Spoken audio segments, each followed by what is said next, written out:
wabarakatuh.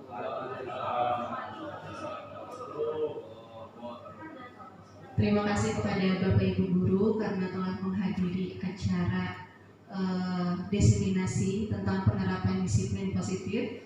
Baik, yang pertama yang terhormat Bapak Kepala Sekolah SMA Negeri 1 Cigemblong, yang saya hormati Bapak Ibu Guru serta staf tata usaha. Alhamdulillahirrahmanirrahim, hari ini kita dapat melaksanakan acara diseminasi tentang penerapan disiplin positif. Alhamdulillahirrahmanirrahim, kita panjatkan puja dan puji syukur kepada Allah Subhanahu wa Ta'ala karena atas rahmatnya hari ini kita dapat berkumpul di sini dalam keadaan sehat walafiat. Amin. Baik, langsung saja Bapak Ibu, saya akan membacakan susunan acaranya. Yang pertama ada pembukaan dan pengarahan Bapak Kepala Sekolah, Bapak Wahid Hidayat SPDMPB. Yang kedua adalah diseminasi Kombel Cemerlang. Cemerlang itu singkatan dari Cigemblong, Merdeka, Belajar, dan Gemilang. Gitu ya Bu Ayu ya.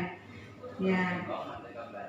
Dan Gemilang, mantap. Dan yang ketiga adalah penutup.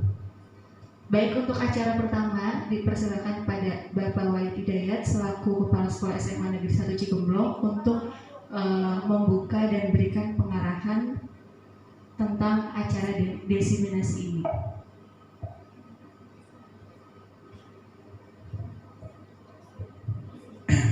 Oke, terima kasih Bu Desi atas waktunya. Bismillahirrahmanirrahim. Assalamualaikum warahmatullahi wabarakatuh.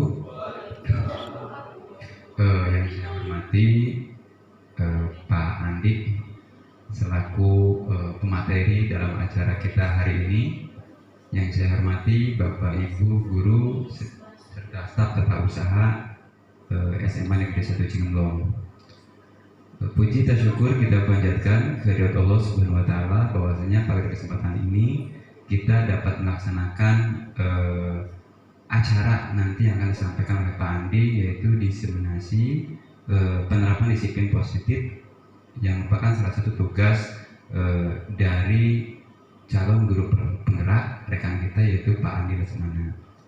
Tak lupa salawat salam semoga tercurah kepada Nabi besar kita Nabi Muhammad SAW. Baik, Bapak Ibu yang saya hormati, sore ini adalah sore yang indah, sore yang nanti suatu sejarah bagi kita, karena ini kan kita bungkus, kita balut acara Pak Andi ini di dalam suatu kombel, gitu ya. Nah, kombelnya, komunitas belajarnya itu sudah terdaftar di PMM ya? Ini enggak? Sudah, alhamdulillah gitu kan ya, gitu. Tinggal nanti kita acaranya saja gitu kan. Nah, tadi malam saya WA ke Pak Andi, ada salah satu syarat lagi ya. Kalau misalkan acara kita ini diwebinarkan gitu kan ya. Dan nanti teman-teman setiap Jumat ini, nah nanti ada kaitannya dengan ini disiplin positif dengan budaya positif gitu kan ya. Ini masuk ke budaya positif kita juga gitu kan ya. Nanti setiap Jumat jika tidak ada kegiatan lain, maka kita isi dengan acara-acara kegiatan seperti ini gitu kan ya. Seperti itu ya. Nanti adapun materi kajiannya nanti Pak Andi yang share. Tapi usahakan Pak Andi itu yang link ke AN, Asesmen Nasional yang benahi itu. Jadi nanti kita tidak perlu ngapain lagi gitu kan ya. Apa-apa lagi, tapi dia apa-apa yang sudah kita lakukan nanti itu secara otomatis terbaca di dashboard AN dan PMM gitu. Jadi kita nggak perlu misalkan nanti pusing-pusing kegiatannya apalagi sih ini, nggak perlu gitu kan, karena kita sudah lakukan setiap Jumat gitu kan ya di kombel kita. Mudah-mudahan kedepannya kombel kita ini kita ramaikan gitu kan dengan hal-hal yang baik dan bermutu sehingga berguna bagi pembelajaran peningkatan mutu pendidikan di Cigemblong khususnya.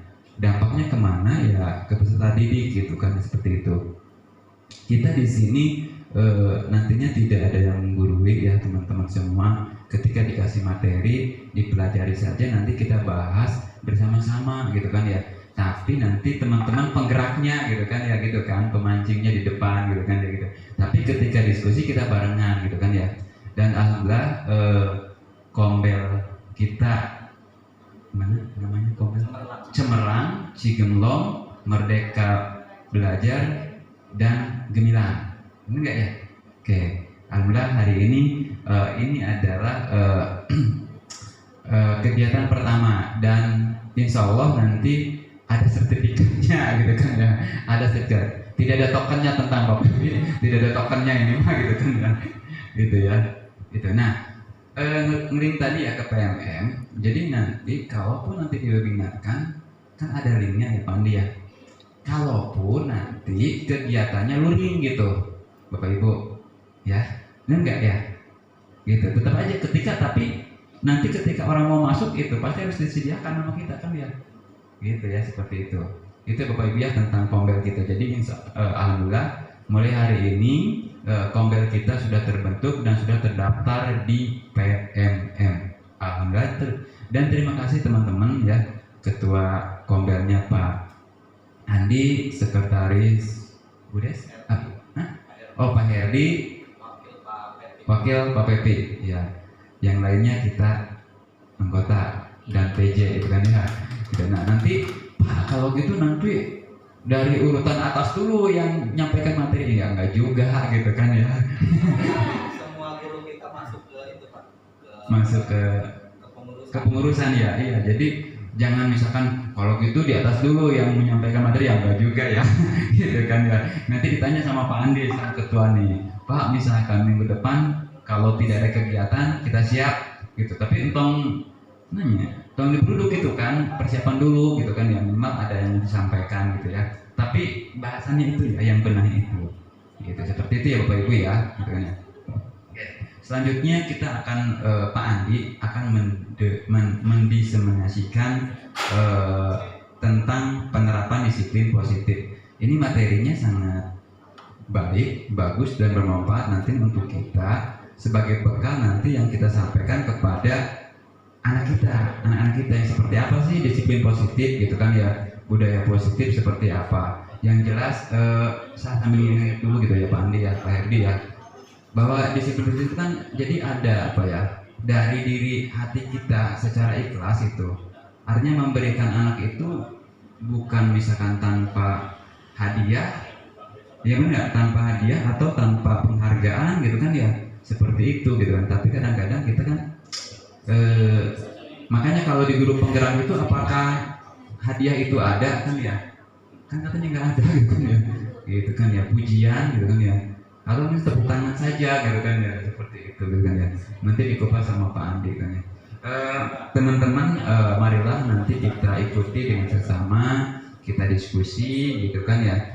Dan harapan saya apa yang disampaikan Pak Andi apa ya, bukan hanya sekedar teori tapi aksi nyatanya ke siswa gitu kan, ke siswa siswi gitu kan. Jadi nanti kalau guru penggerak mah ada yang kata-kata apa sih, menghamba kepada anak gitu kan ya. Tapi menghamba itu bukan kita semua dakwah, bukan gitu kan ya.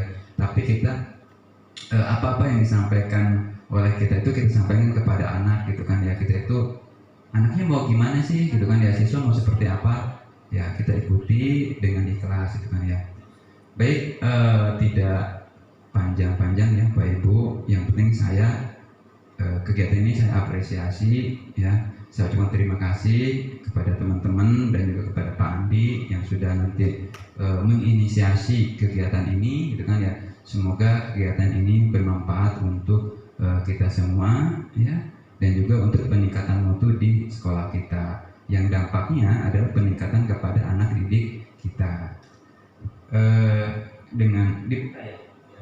Dengan ucapan Bismillahirrahmanirrahim, acara kombel hari ini yang akan disampaikan oleh Pak Andi sebagai narasumber gitu kan, saya buka. Terima kasih teman-teman, demikian dari saya. Billahi taufiq wal hidayah. Wassalamualaikum warahmatullahi wabarakatuh.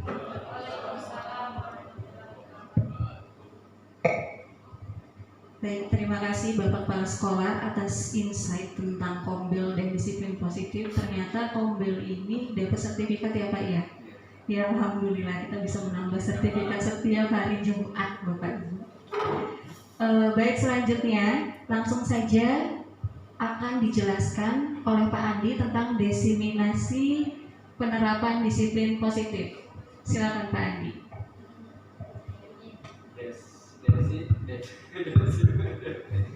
Assalamualaikum warahmatullahi wabarakatuh.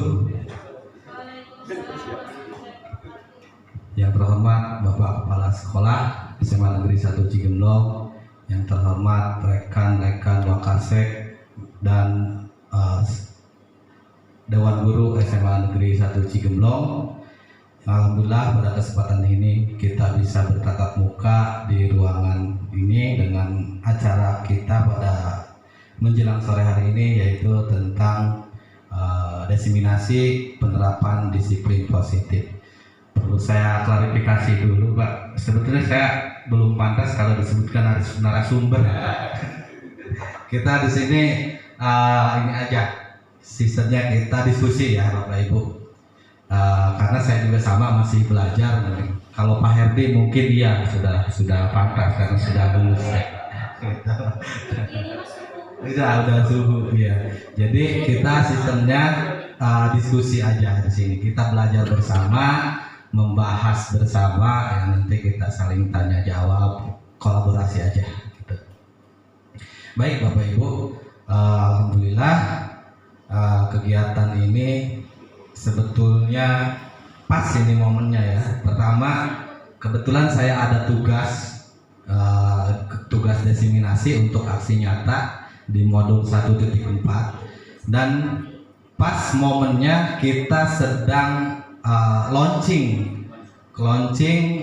Kombel kita, komunitas belajar SMA Negeri 1 Cigemblong atau Cemerlang tadi ya sudah disebutkan. Nah, ini merupakan sesi pertemuan pertama pada kegiatan Kombel kita, dan insya Allah untuk kedepannya tiap hari Jumat nanti kita bagi untuk materinya, kita sama-sama bedah gitu kan, apa yang ada di PNM dan yang menjadi rekomendasi di sekolah kita ya, dari hasil asesmen atau raport mutu pendidikan ya. Baik Bapak Ibu, kita akan membahas tentang penerapan disiplin positif. Tentunya Bapak Ibu semua sudah sering mendengar kata disiplin, dan mungkin Bapak Ibu juga mendambakan siswa-siswi kita yang disiplin, mendapatkan suasana sekolah yang disiplin ya. Nah, tujuan kita pada hari ini membedah tentang materi ini adalah yaitu di mana setelah kita membedah materi ini kita dapat mengimplementasikan kepada murid-murid kita di sekolah. Betul tadi kata Pak Kepala, kalau di guru penggerak itu menurut Ki Hajar Dewantara bahwa guru itu menghamba kepada murid.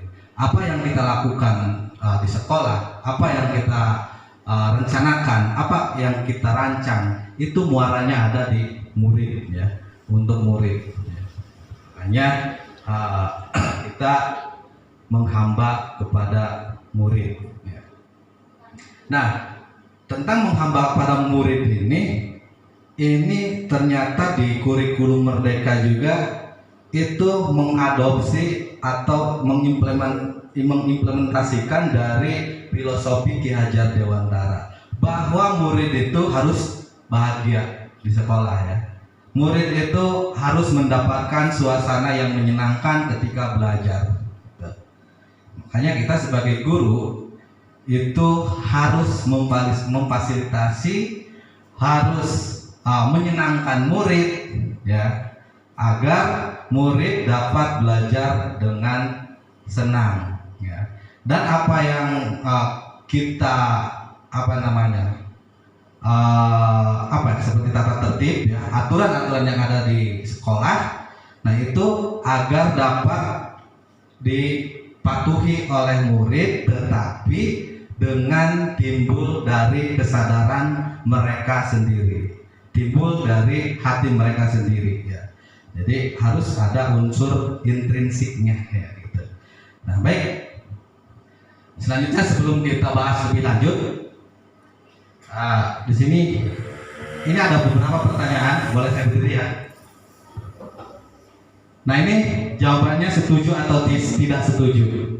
Hukuman dapat mendisiplinkan anak, setuju atau tidak. Kemudian yang kedua, pemberian hukuman dengan hal positif seperti membaca atau membersihkan halaman sekolah dapat meningkatkan disiplin anak, setuju atau tidak setuju. Yang ketiga, memberi penghargaan dapat meningkatkan motivasi belajar anak. Nah, setuju atau tidak setuju. Nah, untuk mengisi pertanyaan ini, saya akan sedikit dengan permainan ya, permainan. Saya akan bagikan post-it karena ini ada 1, 2, 3 ya. 3 kelompok ya, anggap saya 3 kelompok. Kelompok 1, kelompok 2, kelompok 3. Nah,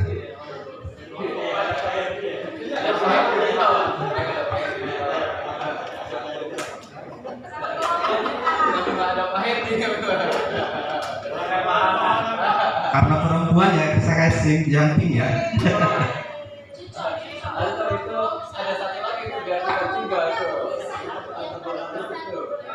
Ini golongan tua.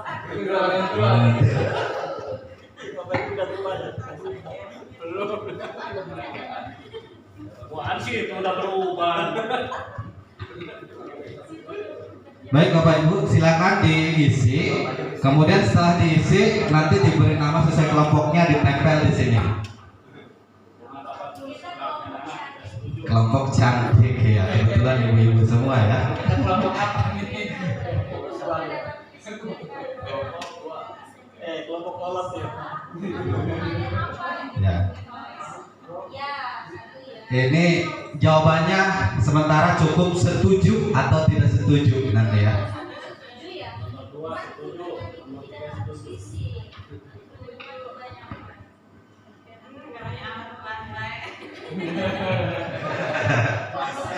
Tidak usah banyak-banyak, kalau banyak terlalu banyak tidak mendapat liar.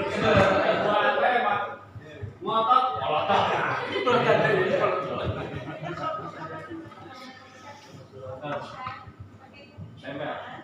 Ini nantinya berhubungan dengan hukuman dan konsekuensi.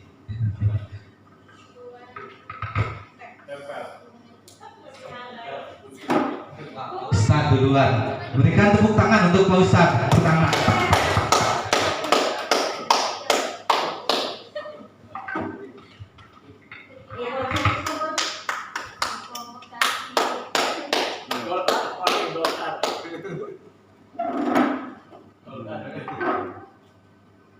Baik, terima kasih Bapak Ibu. Saya akan membacakan dulu ya. Yang pertama dari kelompok 2. Pertanyaan pertama, hukuman dapat mendisiplinkan anak. Kelompok 2 tidak setuju. Kemudian yang kedua, pemberian hukuman dengan hal positif seperti membaca atau membersihkan halaman sekolah dapat meningkatkan disiplin. Setuju. Yang ketiga, memberi penghargaan dapat meningkatkan motivasi belajar anak. Setuju. Ya. Oke, ini kelompok cantik. Kelompok cantik ini setuju semua ya. Setuju semua jawabannya. Kelompok cantik. Oke, selanjutnya kelompok senior ini tidak setuju, dan setuju. Baik Bapak Ibu, terima kasih sudah menjawab. Nah, untuk selanjutnya dari perwakilan masing-masing kelompok, kita ingin mendengarkan alasannya apa menjawab demikian. Ya, mau dari kelompok mana dulu? Mangga Pak Pepi.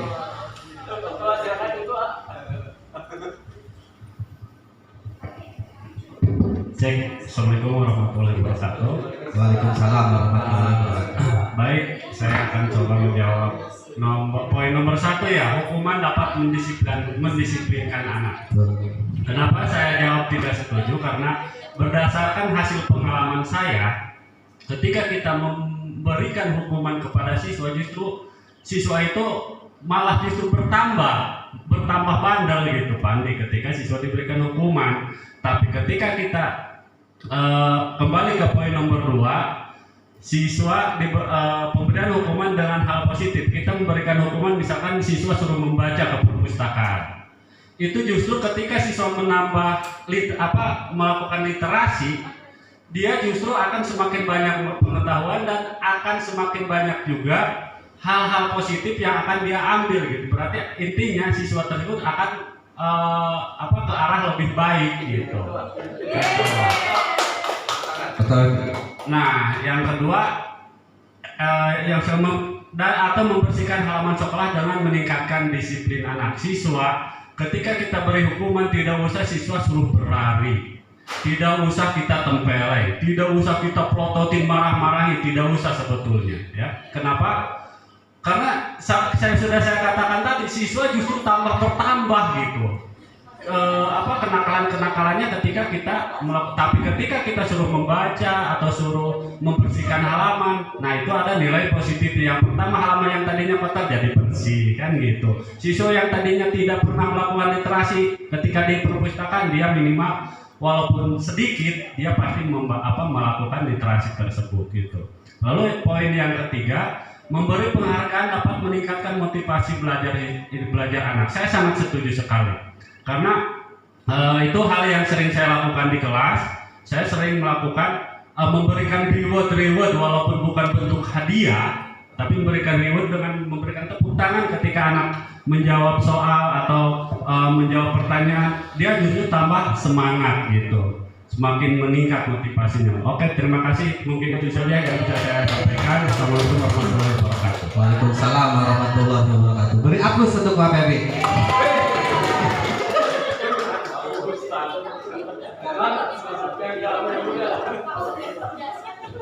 Baik, dari kelompok selanjutnya, silakan ada yang mau berkomentar, mana? Nah ini dari kelompok cuantik. Ya, terima kasih kesempatannya. Kami dari kelompok cuantik, bukan kelompok ganteng. Oke. Ya, yang pertama izinkan saya berpendapat. Terima kasih Pak Pepi dari kelompok Abah Haji sudah menyampaikan pendapatnya. Kalau dari kelompok cantik kita konsisten 1-3 jawabannya setuju. Kenapa setuju?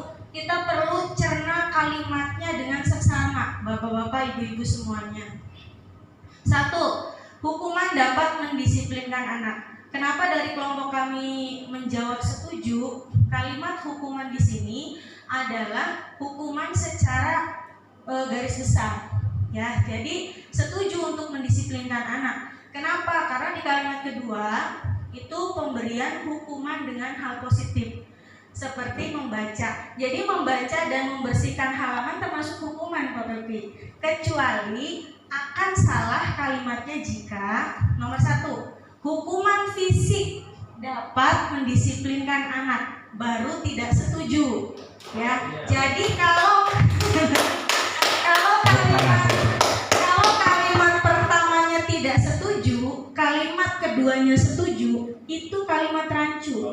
Ya, sedangkan pertanyaan 1 dan 2 ini adalah pertanyaan berkesinambungan menurut saya ya.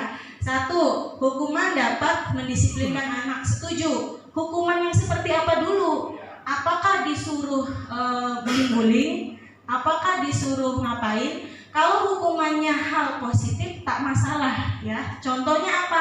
Contohnya pada pertanyaan kedua, yaitu hukuman dengan hal positif seperti membaca, membersihkan halaman, dan meningkatkan kedisiplinan anak. Jadi yang namanya reward tidak akan menjadi reward kalau tidak ada punishment. Makanya dua hal itu bergandengan, ada reward dan punishment gitu. Jadi ibaratnya tidak akan bisa berdiri sendiri ada reward kalau kita senang nih dikasih penghargaan, tapi murid yang senang itu itu harus diimbangi dengan murid yang melakukan kesalahan diberikan sebuah punishment. Dan yang ketiga, memberikan penghargaan dapat meningkatkan motivasi belajar. Kami berempat sangat setuju. Jangankan dengan hadiah, dengan yang Pak Pepi bilang, aplaus, terus kalimat apresiasi atau senyuman dari guru itu sudah dapat meningkatkan motivasi belajar anak. Jadi 1, 2, 3 kelompok cantik jawabannya apa? Setuju. Begitu. Terima kasih. Wassalamualaikum warahmatullahi wabarakatuh. Waalaikumsalam warahmatullahi wabarakatuh.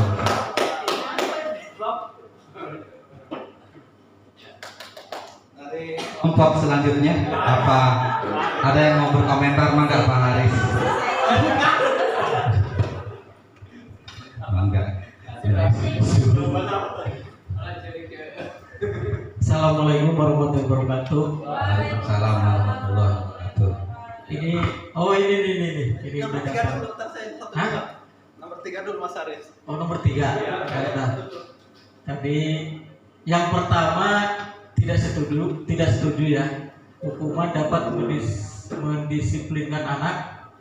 Terus yang kedua, pemberian hukuman dengan hal positif seperti membaca atau membersihkan halaman sekolah dapat meningkatkan disiplin anak. Itu tidak setuju juga. Nanti akan dijelaskan oleh senior saya, itu Pak Muhammad Herdiana MPD nanti.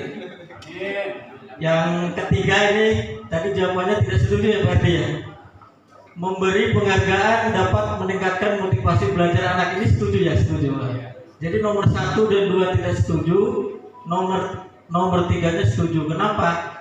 Karena nomor 3 ini yang pernah saya lakukan di dalam kelas, itu saya memberikan penghargaan itu minimal tepuk tangan lah gitu. Jadi siswanya itu senang. Karena apa? Karena dapat meningkatkan motivasi belajar anak itu sendiri. Nah, itu yang saya lakukan di dalam kelas. Yang kedua, ada beberapa penghargaan yang lain, misalnya karena dalam penilaian kita itu rata-rata kedisiplinan, itu paling tinggi, minimal daftar hadir siswa. Ulangan kadang-kadang kan diambil dari 50% kan. Yang 50% itu kan daftar hadir, itu termasuk meningkatkan motivasi belajar anak. Itu menurut saya. Nanti yang pertama dan yang kedua yang tidak setuju akan dijelaskan oleh Bapak Muhammad Herdiana. Silakan Pak Herdi. Enggak, Pak Herdi. Oke, berikan aku tuh.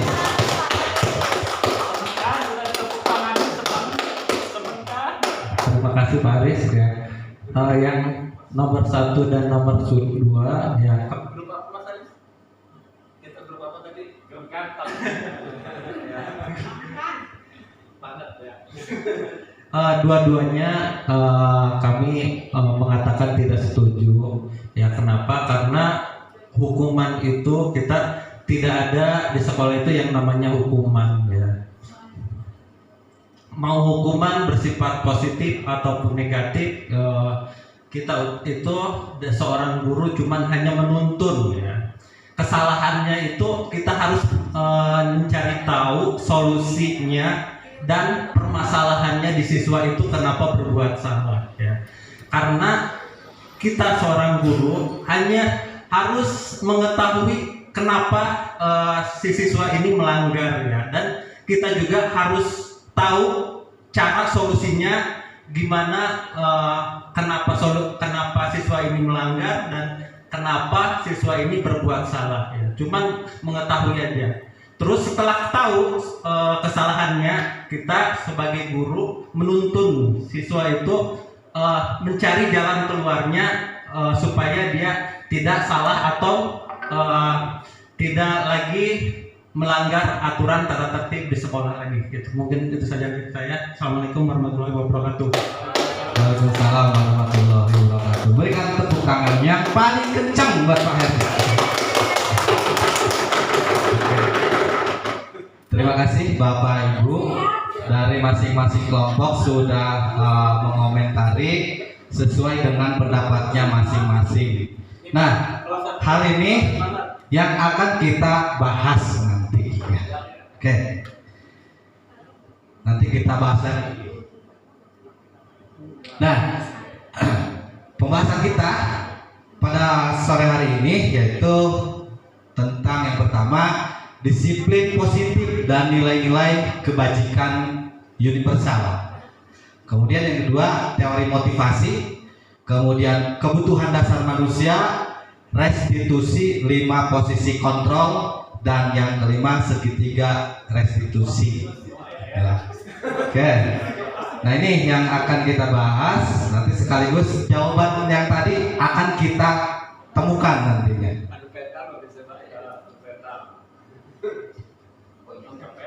Oke. Nah, saya di sini punya permainan lagi, ya. Silakan Bapak Ibu dilihat. Anda permainannya ini cobalah buka. Anda dan teman Anda akan melakukan kegiatan, ya. Kegiatannya ini cobalah buka namanya. Anda adalah A, Anda A, ya. Tugas Anda atau si A adalah mengepalkan salah satu tangan Anda. Coba Anda bayangkan bahwa Anda menyimpan sesuatu yang sangat berharga dalam kepalan tangan Anda. Anda A, ya, si A, ya. Kemudian Anda perlu menjaga benda tersebut sekuat tenaga karena begitu pentingnya untuk kehidupan Anda benda tersebut, ya. Sangat berharga ini, ya. Kemudian temannya nanti berpasang-pasangan. Temannya B, ya, tugas si B atau rekan Anda adalah mencoba dengan segala cara untuk membuka kepalan tangan. Kemudian teman Anda si B ini boleh membujuk, menghardik, mengintimidasi, memarahi, menggoda, menggelitik, bahkan menawari uang atau hadiah, ya, kepada Anda. Kemudian agar dapat membuka tangan kita, ya, gitu, dibujuk.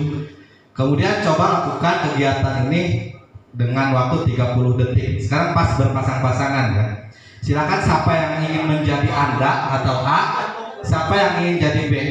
Si A adalah yang memegang benda berharganya. Oke. Silakan coba dibuka oleh si B. Ini boleh dibuka apa nggak boleh? Ya tergantung Anda. Ya, gitu. Nanti ini kaitannya dengan teori kontrol kita. Teori kontrol seorang guru. Oke. Silakan. Arek dipaksa, mau dilaketek atau mau dikasih hadiah, ya. Pokoknya si B ini berusaha ingin membuka kepalan si A, ya. Gitu. Enggak Pak Pepi dengan pahanan Pak Pepi. Ya. Oke, pokoknya intinya gitu, ya. Bisa dibayangkan kan, ya. Kita si A itu apakah akan membuka atau enggak. Nah, ini nanti hubungannya dengan teori kontrol. Baik, selanjutnya. Nah, ini kemungkinan jawabannya ini, ya. Apakah si A atau B membuka kepalan tangan Anda? Mengapa alasannya Anda atau B membuka kepalan tangan Anda? Oh iya, ini pertanyaannya. Apakah Anda atau B menutup kepalan tangan Anda? Mengapa? Apa alasan Anda atau B tetap menutup kepalan tangan Anda? Kemudian yang kedua, dalam kegiatan ini sesungguhnya siapa yang memegang kendali, ya? Si A atau si B, atau siapa yang memegang kontrol untuk membuka atau menutup kepalan tangannya? Oke, ini kemungkinan jawaban dari Bapak Ibu, ya. Pertanyaan pertama dan kedua itu pasti bervariasi, ya, antara yang bersedia membuka dan yang tetap bertahan menutupkan kepalan tangannya, ya. Kemudian pertanyaan ketiga, siapakah yang sesungguhnya memegang kontrol, yang menutup kepalan tangan atau yang berusaha dengan segala cara untuk membuka kepalan tangan rekannya? Jawabannya itu diantaranya tentu kita sendiri yang memegang kontrol atas kepalan tangan kita. Apakah kita akan membuka atau menutup, gimana kita, ya? Itu tergantung pada diri kita masing-masing sesuai dengan kebutuhan dasar kita pada saat itu. Ketika diberi hadiah ke Bapak Ibu pahanan, gitu kan, cepahan lumayan, gitu kan, dibuka ke pahanan. Nah, gitu. Berarti itu dikontrol oleh sama pahanan. Berarti dikontrol sama siapa? Ketika pahanan yang pegang dibujuk ku Pak Febi, dicarekan, dilaketek bebenah, diberi duit, ya, dikasih uang Pak Hanan, dikasih hadiah. Kondisi Pak Hanan pada saat itu sedang membutuhkan uang, gitu kan? Ya, akhirnya dibuka. Nah, berarti siapa itu yang? Hah? Berarti saya yang megang kontrolnya. Nah, berarti siapa yang kontrol? Pak Febi, Pak Febi yang berusaha membujuk. Iya. Ya, oke. Itu nanti kita bahas lagi selanjutnya. Nah, ini kita sebagian besar kita paradigma kita itu ternyata ada miskonsepsi tentang teori kontrol. Ya. Paradigma kita ilusi guru mengontrol murid. Ya. Paradigma yang kita sebelumnya kita tahu ya, bahwa guru yang memegang kontrol murid. Ya. Nah, pada dasarnya kita dapat memaksa murid untuk membuat sesuatu jika murid tersebut memilih untuk tidak melakukannya. Ya. Walaupun tampaknya guru sedang mengontrol perilaku murid, hal demikian terjadi karena murid sedang mengizinkan dirinya untuk dikontrol. Ya. Saat itu bentuk kontrol guru menjadi kebutuhan dasar yang dipilih oleh murid. Teori kontrol menyatakan bahwa semua perilaku memiliki tujuan, bahkan terhadap perilaku yang tidak disukai, ya. Nah, jadi ini terjadi miskonsepsi, ya. Paradigma kita bahwa guru itu adalah yang memegang kontrol terhadap siswa. Nah, tapi di sini dijelaskan bahwa siswa saat dikontrol oleh guru dengan bujukan, ya, atau dengan paksaan, mungkin saat itu mereka akan nurut, ya, pada saat itu. Ya. Ketika tidak ada yang mengontrol, tidak ada yang gini, mulak cangkeng dia harus benar, gitu kan? Murid cuek lagi, gitu kan? Nah, ini jadi terjadi miskonsepsi, ya, bahwa ilusi guru mengontrol murid itu ternyata hasilnya kurang bagus. Kemudian ilusi bahwa semua penguatan positif efektif dan bermanfaat, ya, seperti tadi diberikan penghargaan, ya, diberikan penghargaan. Nah, penguatan positif atau bujukan adalah bentuk-bentuk kontrol, ya. Segala usaha untuk mempengaruhi murid agar mengulangi suatu perilaku tertentu adalah suatu usaha untuk mengontrol murid tersebut, ya, dengan rayuan-rayuan, dengan bujukan atau dengan hadiah tadi, ya. Dalam jangka waktu tertentu si murid pasti nurut, gitu kan. Tapi kemungkinan murid tersebut akan menyadarinya dan mencoba untuk menolak bujukan kita, atau bisa jadi murid tersebut menjadi ketergantungan pada pendapat sang guru untuk berusaha. Ya.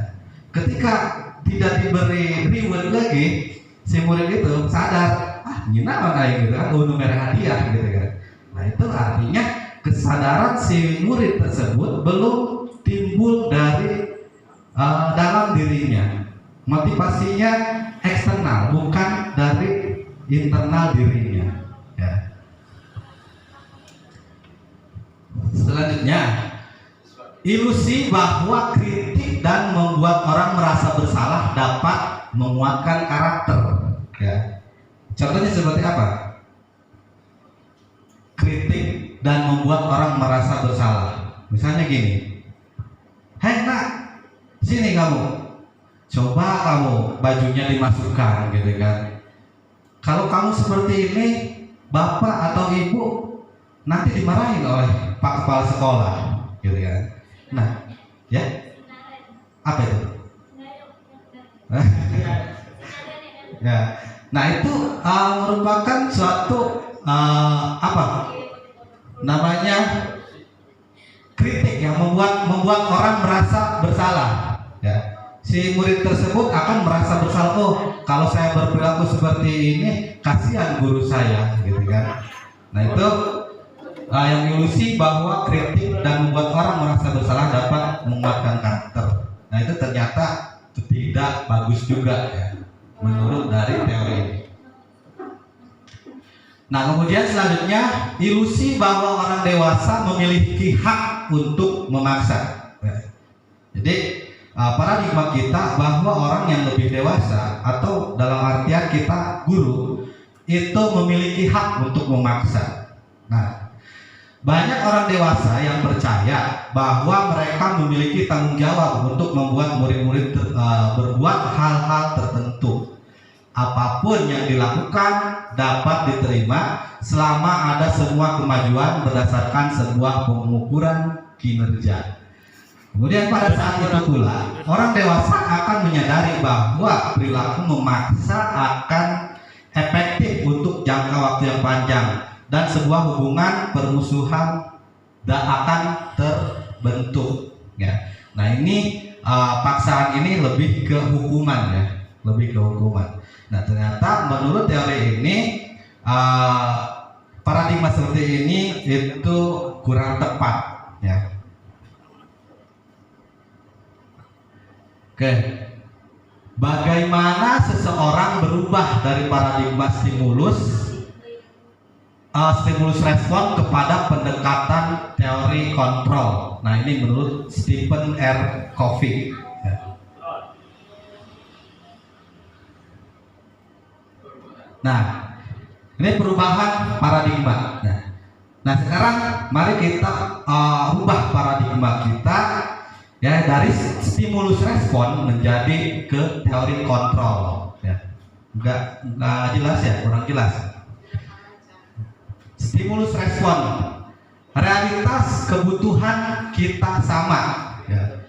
Teori kontrol, realitas kebutuhan kita berbeda. Nah, paradigma ini kita jangan berpikir bahwa apa yang kita percayai itu belum tentu sama pemahamannya dengan orang lain, gitu kan? Nah, makanya kita rubah paradigmanya. Kemudian yang kedua, semua orang melihat hal yang sama, ya. Kita rubah ke teori kontrol. Setiap orang memiliki gambaran berbeda. Nah, ketika kita di kelas dengan jumlah siswa yang sekian banyak, apakah siswa tersebut akan sama cara belajarnya, kemudian cara pemahaman materinya? Nah, itu pasti berbeda. Jadi jangan dipaksakan, tapi kita rubah paradigmanya ke menjadi setiap orang memiliki gambaran yang berbeda. Kemudian kita mencoba orang agar berpandangan sama dengan kita. Kita rubah ke teori kontrol menjadi kita berusaha memahami pandangan orang lain tentang dunia. Kalau kita paradigmanya seperti ini, menganggap orang itu pandangannya sama dengan kita, itu jatuhnya nanti kembali ke hukuman lagi, ya. Gitu. Kemudian perilaku buruk dilihat sebagai suatu kesalahan. Nah, ini paradigma lama. Kita rubah ke teori kontrol. Semua perilaku memiliki tujuan. Tadi betul kata Pak Herdi, ketika anak berbuat salah, ketika anak berbuat melanggar tata tertib, melanggar aturan, kita tidak bisa langsung memvonis bahwa anak tersebut salah. Tapi kita harus menganalisisnya dulu, ya. Apa yang menyebabkan anak tersebut berbuat demikian, ya. Mungkin anak tersebut berbuat demikian karena mereka sedang berusaha memenuhi kebutuhan dasarnya, ya. Misalnya anak terlambat datang sekolah atau terlambat masuk ke kelas, ya. Padahal mereka udah datang dari pagi, gitu. Tapi ketika kita masuk, si anak tersebut belum ada di kelas. Nah, mungkin anak tersebut sedang berusaha memenuhi kebutuhan dasarnya. Apa kebutuhan dasarnya? Ingin diperhatikan, ya. Nah, maka ketika kita melihat anak yang salah, ya, yang melanggar, kita tidak bisa langsung menjudge anak tersebut salah, tapi kita harus analisis dulu kenapa si anak berbuat demikian. Apakah permasalahannya timbul dari diri si siswa atau dari temennya atau ada masalah di rumah gitu kan. Nah, selanjutnya saya bisa mengontrol orang lain. Nih paradigma lamanya. Teori kontrol, Anda tidak bisa mengontrol orang lain, terbukti tadi. Ya. Kita sebagai guru tidak bisa mengontrol anak sepenuhnya, ya. Anak tidak bisa dikontrol oleh kita sepenuhnya, karena anak itu berbeda-beda. Kemudian pemaksaan ada pada saat bujukan gagal. Nah, saat kita memaksa anak itu berarti kita sedang menggiring anak kepada hasil yang gagal. Kemudian selanjutnya kita rubah ke teori kontrol, kolaborasi dan konsensus menciptakan pilihan-pilihan baru. Kemudian stimulus respon yang terakhir, model berpikir menang kalah. Nah ini yang harus kita rubah paradigmanya. Kita jangan berpikir menang kalah, tapi kita rubah menjadi kita harus berpikir menang, menang dan menang. Ya. Ini untuk menjadikan motivasi buat diri kita atau motivasi buat anak-anak atau murid. Ya. Selanjutnya, nih makna disiplin. Makna disiplin di sini belajar kontrol diri dengan menggali potensi kita agar tercapai tujuan yang mulia, yaitu sesuatu menjadi seseorang yang kita inginkan berdasarkan nilai-nilai yang kita hargai. Namun dalam budaya kita, makna kata disiplin telah berubah menjadi sesuatu yang dilakukan seseorang pada orang lain untuk mendapatkan kepatuhan. Kecenderungan umum adalah menghubungkan kata disiplin dengan ketidaknyamanan, bukan dengan apa yang kita hargai atau pencapaian suatu tujuan yang mulia. Ya. Oke, kita lewat ini nilai-nilai kebijakan universal. Nah, ini nilai-nilai kebijakan universal. Ini menurut Ibo Primary Years Program atau bukan FYP ya, PYP. Ini sikap murid, toleransi, rasa hormat, integritas, mandiri, menghargai, antusias, empati, keingintahuan, kreativitas, kerjasama, percaya diri, komitmen. Ini menurut pilar karakter Indonesia Heritage Foundation atau IHF. Nilai-nilai kebijakan itu cinta Tuhan dan segenap ciptaannya, kemandirian, tanggung jawab, kejujuran, diplomatis, hormat dan santun, dermawan, suka menolong dan gotong royong, percaya diri, kreatif dan pekerja keras, kepemimpinan dan keadilan baik dan rendah hati, toleransi, kedamaian dan kesatuan. Ini menurut The Seven Essential Virtues apa bu? Dari Building Moral Intelligence Michael Borba. Empati ini nilai-nilai kebijakan ya. Kebajikan. Empati, suara hati, kontrol diri, rasa hormat, kebaikan, toleransi dan keadilan.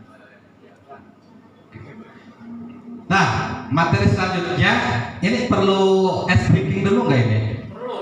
Perlu ya, perlu ice breaking. Tadinya saya mau minta Bu Ai suruh ice breaking dulu. Coffee breaking. Ke teori motivasi, hukuman dan penghargaan. Nah,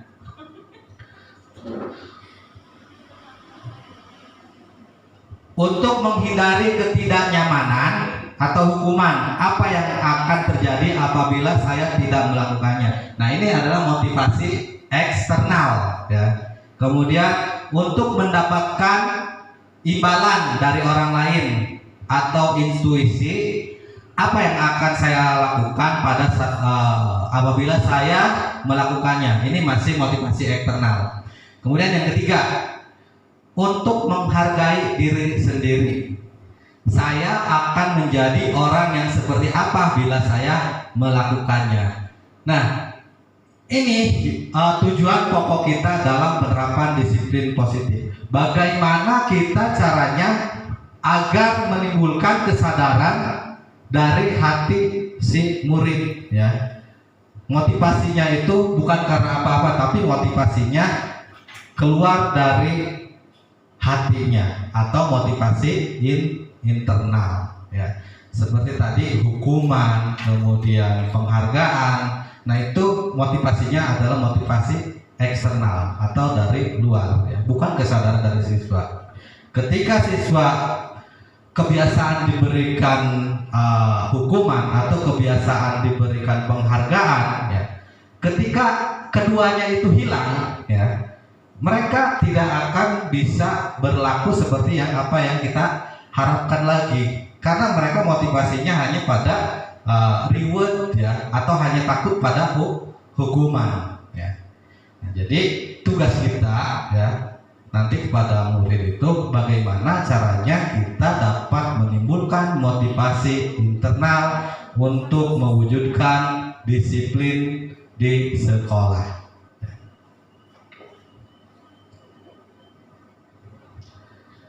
Nah, ini di hukum penghargaan, bahwa penghargaan berlaku sama dengan hukuman, ya. Penghargaan ini sama dengan hukuman dalam arti meminta atau membujuk seseorang melakukan sesuatu untuk memenuhi suatu tujuan tertentu dari orang yang meminta atau membujuk. Dorongannya eksternal dan ada faktor ketergantungan. Nah, Bapak Ibu, penghargaan ini adalah sama dengan hukuman. Bapak Ibu ingat nggak Saskia Gotik? Ya. Jadi apa? Duta apa? Duta Pancasila. Kenapa? Karena nggak hafal Pancasila. Nah, pemahaman kita, kok dihukum malah diberi penghargaan, gitu kan? Nah dari sini hukum itu atau dihukum itu sama dengan penghargaan, ya. Jadi bahwa penghargaan itu berlaku sama dengan hukuman, ya, gitu. Nah, ini kasusnya di Saskia Gotik. Tapi Pak, misalkan nih kasusnya model Muhammad Jujur kan, Iya.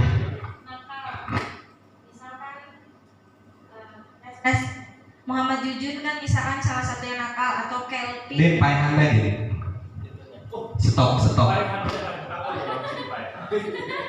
Untuk jangka waktu yang lama. Sedangkan konsekuensi membuat anak merasa tidak nyaman dalam jangka waktu yang pendek, ya. Tidak nyamannya pada waktu hari tabaik, gitu kan. Setelah itu berlalu mah udah pohode, gitu kan. Jadi tidak menyakiti anak. Kemudian kalau hukuman itu bersifat memaksa atau paksaan. Kalau konsekuensi merupakan sebuah stimulus atau tanggapan. Kemudian kalau hukuman mendorong anak menyakiti diri sendiri. Kemudian kalau konsekuensi mendorong anak agar mudah menyesuaikan diri. Kemudian hukuman konsep diri yang buruk. Konsekuensi konsep diri yang baik. Kemudian hukuman anak belajar untuk menyembunyikan kesalahan, ya. Konsekuensi anak belajar untuk mematuhi peraturan. Hukuman marah, rasa bersalah, dipermalukan, merasa tidak dihargai.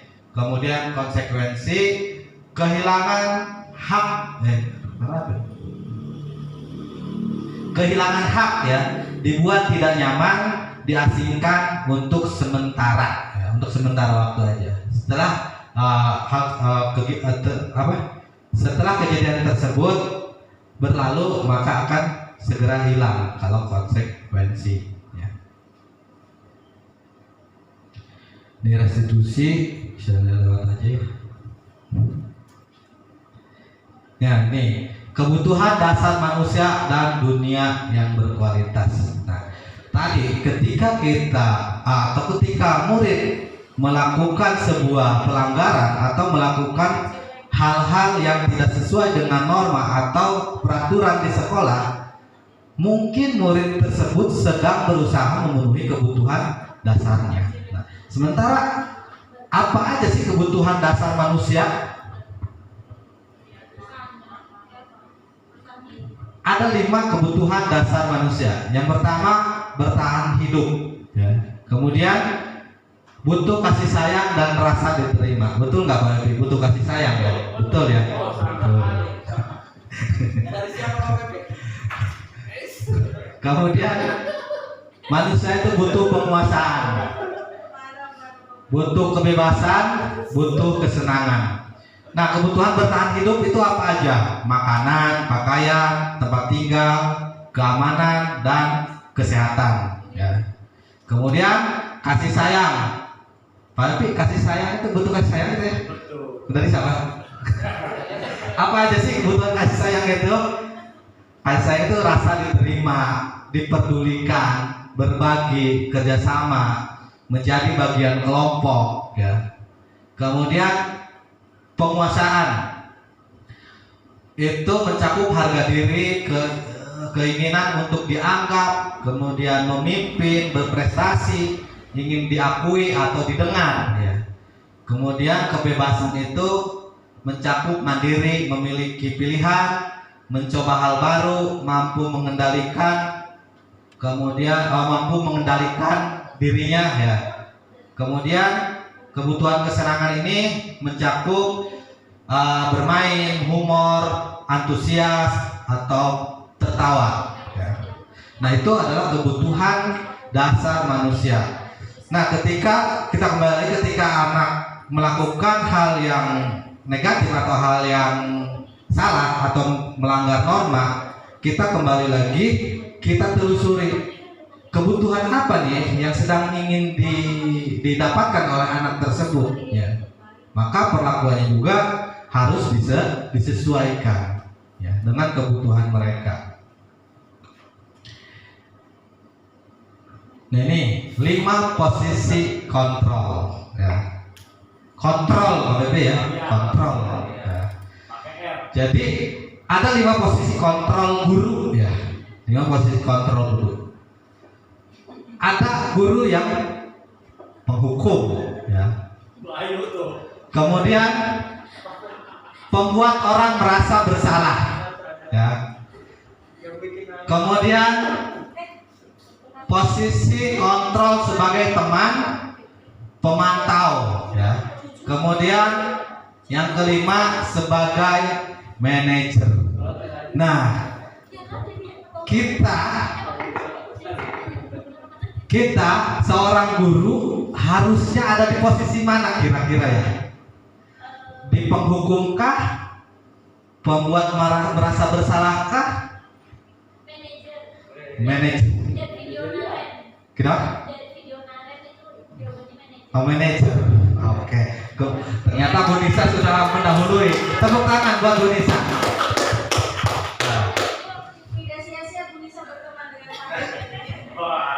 Jadi yang diharapkan itu dari disiplin positif di sini, posisi kontrol yang harus kita miliki itu adalah sebagai posisi manajer, ya.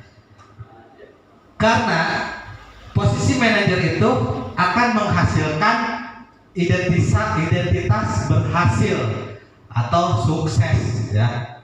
Ini sebagai kontrol diri. Nah, ketika seorang guru posisinya sebagai penghukum dan pembuat orang merasa bersalah itu akan menghasilkan identitas yang gagal ya pada murid. Nah, yang masuk ke posisi kontrol penghukum itu apa aja? Yang pertama, yaitu ini udah enggak lagi ya, menghardik ya. Apa sih menghardik? Nyerekan ya?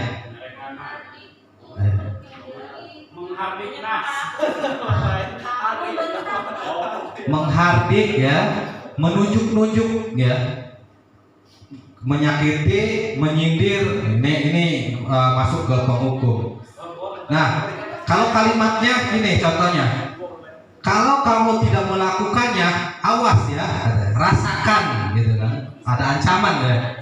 Nah itu adalah kalimat penghukum. Kemudian memberontak ya, memberontak, menyalahkan orang lain atau berbohong ya. Nah itu nanti ini di posisi kontrol penghukum. Nah kalau posisi manajer itu apa ya ininya? Indikator perilakunya mengajukan pertanyaan ya.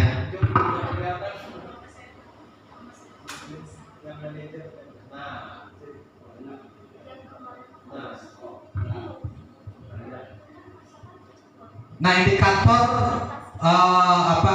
perlakuan manajer itu yang pertama mengajukan pertanyaan, kemudian kalimatnya seperti ini ya. Apa yang kita yakini ya, apa yang bisa kamu kerjakan untuk memperbaiki masalah ini. Nah itu kalimat manajer, kalimat sebagai posisi manajer. Memuatkan pribadi